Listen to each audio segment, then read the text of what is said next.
Suliranin pa rin sa maraming eskwela ang digital connectivity na dapat sana'y makatutulong sa pag-aaral ng mga kabataan tulad na lamang ng Marcos Village Elementary School sa Mabalacat City. Actually, opo, number one problem namin yung connection dito sa paaralan po namin. So, minsan po kasi yung mga learning ng mga bata, na dahil nga po 21st century na tayo, so yung mga parang merong nagkakagap, lalo yung mga teacher, which is useful po yung connection sa kanila para lalong ma-enhance yung pagbibigay ng teaching learning process sa mga learners na. Ito ngayon ang sisikaping resolbahin ng Department of Information and Communications Technology o DICT sa pamamagitan ng Bayanihan SIM Card Project na tinatawag ding Juan SIM ng Bayan Program. Namahagi ng Bayanihan SIM Card sa mga estudyante ng Marcos Village Elementary School ang kagawaran. Bahagi ito ng batch-by-batch distribution ng 900 SIM cards sa iba't ibang mga benepisyaryo sa Mabalacat City. Hatid ng SIM ang libreng 256 GB data buwan-buwan sa loob ng isang taon. Katuwang ng DICT sa programang ito ang Department of Education at ang Department of Social Welfare and Development.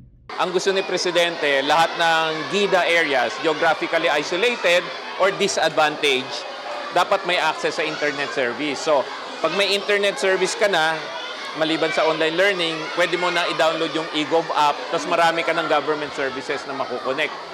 Libre po yan, hindi po nila babayaran yan. Tapos, hindi lang naman dito po sa Pampanga yan, buong Pilipinas yan. Dito naman sa Pampanga, sinimulan na namin, and this is the first tranche, mag-iikot pa kami.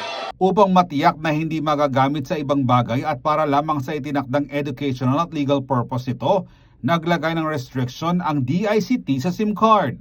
Huwag sila mag-alala kasi yung internet connection nila may cap yan, 20 gigabits lang. Plus, ang rekomendasyon po namin sa mga magulang, maganda, sabayan nyo yung anak nyo sa paggamit ng internet. Iba na yung may patnubay ng magulang. And kami naman sa DICT, kung may makikita kayong mga application na hindi karapat-dapat sa bata, isumbong nyo lang sa 1326 at dict.gov.ph, tas ayusin po namin. Yan. Para po hindi masamantala rin. Oo, para hindi masamantala. Okay. Tama. Hindi lang daw sa eskwela may pakinabang ang Bayanihan SIM card dahil pwede rin ito sa bahay at pampamilya. So, imbis na pupunta sila sa bahay, magkakaproblema sila sa internet, dito may internet na sila, makakagawa sila ng assignment nila, makapag-aral sila ng lessons nila, at saka hindi lang para sa kanila yan, pwede yung gamitin na parang common device ng pamilya.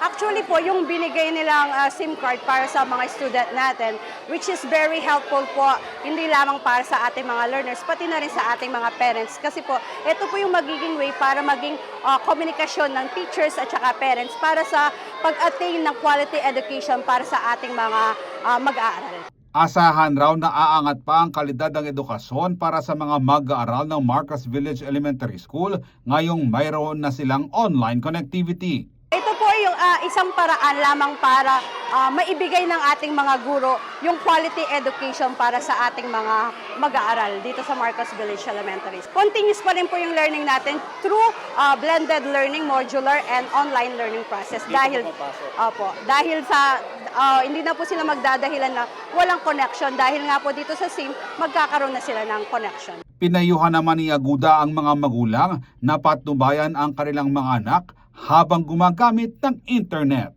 Doon po sa mga beneficiary po ng Bayanihan SIM, lalo na sa mga estudyante, gamitin nyo po sa pag-aaral. Yan po ay regalo ng Presidente para magkaroon ng internet access sa mga kabataan. Doon po sa mga magulang, alam ko po, minsan busy po tayo, pero pagdating sa internet, ang pinakamaganda rin po dyan, sabayan po natin yung mga anak natin sa pag-browse, pag-games, at paggabay sa kanila. Nothing beats the guidance of a parent. So dun po, and makakaasa po kayo, gaganda pa yung programa na yan, and next year, dadagdagan pa po natin yan. Ako si Jody Dizon Mercado para sa CLTV 36 News.